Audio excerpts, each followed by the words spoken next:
What does that term cult film mean to you, and do you like it? Do you take it as a compliment? I have no idea what it means. No, I'm clueless.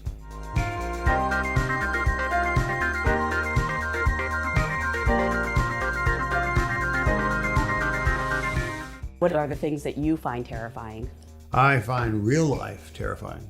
I find what Bashar al-Assad is doing in Syria terrifying. I find some elements of our country terrifying. Movies that scared me as a viewer were all from the 50s when I was growing up, and this was my formative time when I went to the movies. So a lot of old movies scared me back then when I was a kid. I went to see a film called The Fly with Vincent Price. That had a bunch of scares in it. The Thing from Another World scared me. I know how the plumbing works now, so I don't get as scared. What's one thing you think that all horror films need in order to scare people? Well, that's the basic thing they need. They need to be scary in some way, and that always goes to the story. Over by the window? It can do us no good now. It's all we've got. If anything happens, just lock the door. Get back. Shut the door. I often find there's a siege within a siege, We want to stay here and hold until somebody comes. like in The Thing or Prince of Darkness. Radio's gone. And so are the choppers. Yeah, we're completely cut off. I frankly love siege movies, and I have since I was a kid, based on the influences of Howard Hawks. He would have a group of people that were trapped in some place, and they would have to fight against either elements or Indians or monsters or whatever they would fight against. Probably my own life I was a little under siege. I grew up in Bowling Green, Kentucky, and my parents were Yankees from northern New York, so we were out of place in Bowling Green. And when I was growing up, it was Jim Crow South, so it was pretty rough. And I think that probably informs a lot of what I do. You grew up loving Westerns. You've made variations on Westerns. I would say you've made Westerns, just no horses. Is that because you don't like horses? I haven't made Westerns because nobody wanted to hire me for Westerns. There was one. This was back a long time ago. But I didn't make it. I guess I was scared moving out of my lane.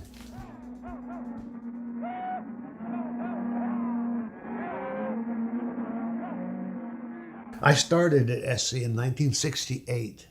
It used to be a rich kid's school. So the girls would board their horses in the stable, but they decided to make the cinema department part of the stables.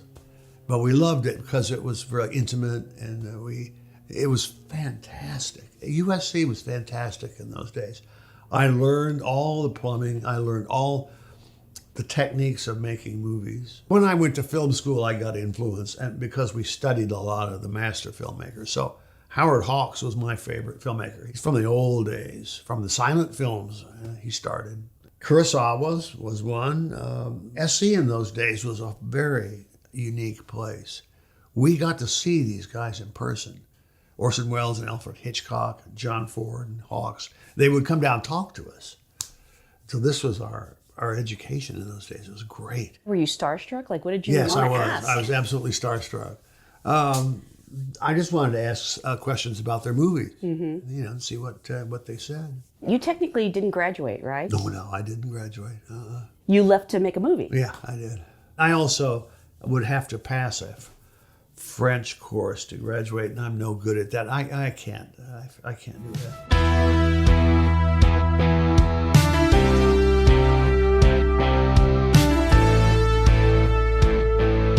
My true love in life was cinema. I fell in love with that. But my dad was a music professor, and he was a virtuoso on the violin, so I grew up with music, second nature. And I guess I started composing for movies in film school, because when you're doing a student film or a low-budget movie, you don't have money to hire an orchestra or a composer or something like that. So I was cheap and fast, so I did it myself. And then it just grew over the years. And now, since 2015, I have a second career in just music alone, with releasing albums and such, so I'm really lucky. It's fun. I feel like anyone who uses a synthesizer now owes a debt to you. There were groups who used synthesizers before me. Tangerine Dream was one. They did The Sorcerer, the William Friedkin's movie. But Walter or Wendy Carlos.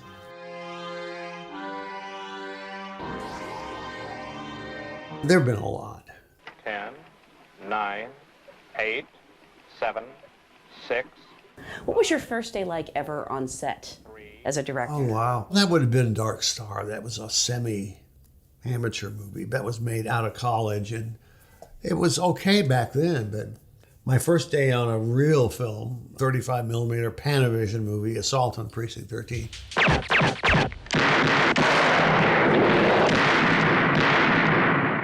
Everyone's just scared. Every director is scared the first day. You imagine these things in your head.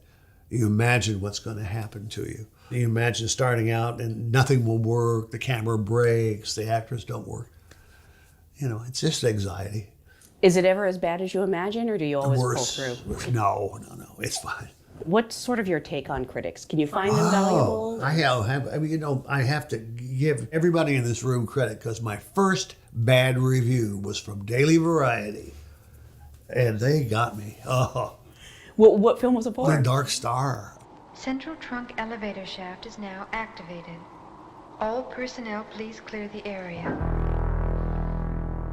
I remember sitting in a coffee shop, opening Variety, and holy moly, wow. I have a few critics I'd like to spend just 5 minutes with in a room alone, each one of them.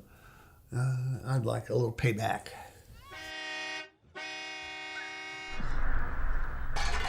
How involved do you get with the remakes, or are you just happy to... Do you even watch them when they're done?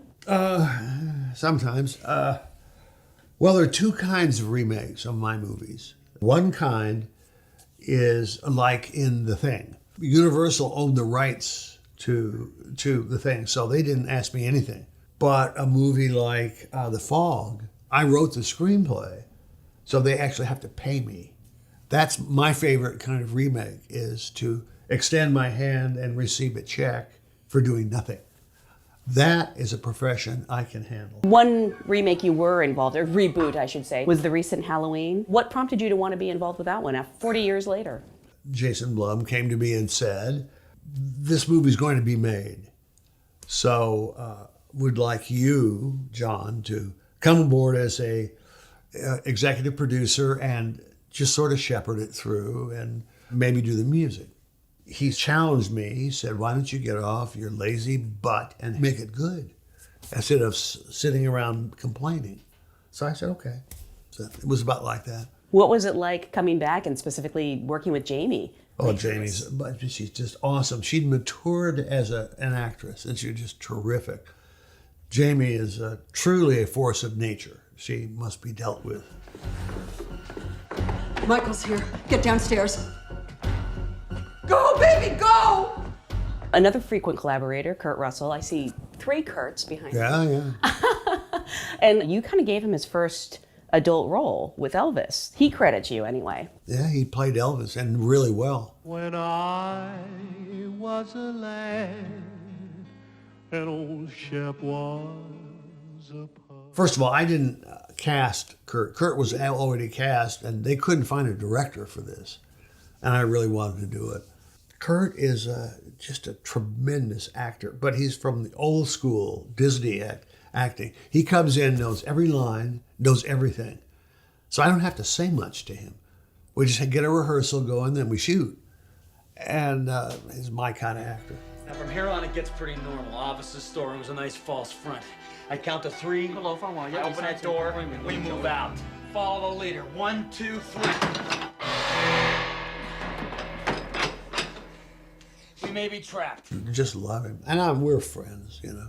Donald Pleasance. Donald, I love. I mean, all these people are just, I can depend on them. And I care about them. I love them on screen.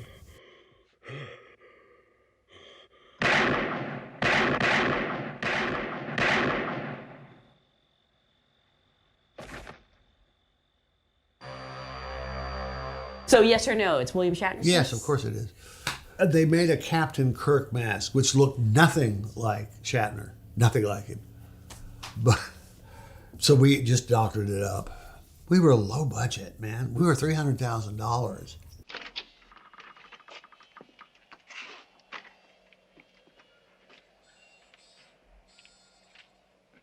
Hello? The Fog, you weren't happy with it, so you Redid it. redid a I bunch, did. right? Yeah, I did.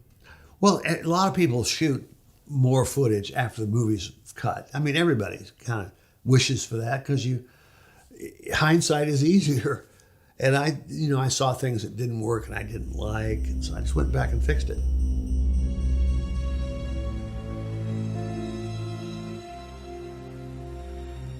My God, what the hell happened here? Come on, Doc. The Thing was a bomb. People hated that movie. The fans hated that movie. Critics hated it too. They thought I had raped the Madonna. Showed them too much of the monster. You just don't do that. Only if you're a low-rent director like me do you show the monster. You're supposed to hide it in the shadows. People begin to watch it at home video and they begin to reappraise it. Some have never reappraised it though. They're still not loved, yeah. How much more of this crap is there? Well, 9 hours, I'd say. We can't learn anything from this. Guess not. Nobody wants to make a bad movie, ever. Nobody starts out to make a bad film. Occasionally, they make a really good film, but usually it's either mediocre to poor. In most movies, you know. And do you know when you're making it, how it's going to turn out? No, Really? I am clueless. Maybe others do, but I don't know. I was surprised, actually. Christine surprised me. I don't know why, but it was a lot better than I thought it was going to be.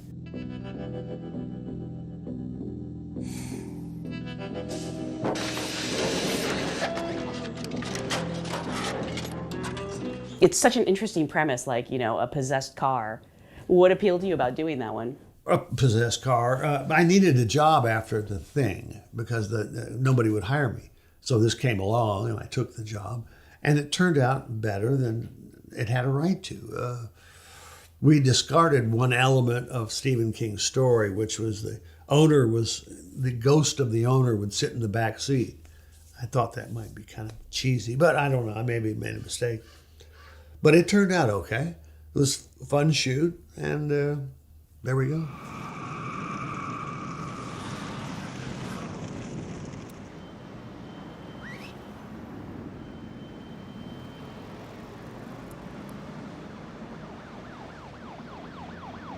They Live was a cry against Reaganomics, against the certain kind of financial theme of living life. I just watched my country turn to the right. I couldn't believe it after all we'd been through. I couldn't believe it. Reagan got elected. So anyway, there was a scream against yuppies and greed and all that, the 80s mythos. The bad guys were aliens, but they really were just kind of bankers, Republicans. I have come here to chew bubblegum and kick ass. And I'm all out of bubblegum. I've been a wrestling fan since I was young. And I recently caught up with wrestling again, and it was the kind of Hulk Hogan, Roddy Piper era. I thought, wow, he might be good. He might be good in this role. So I cast him.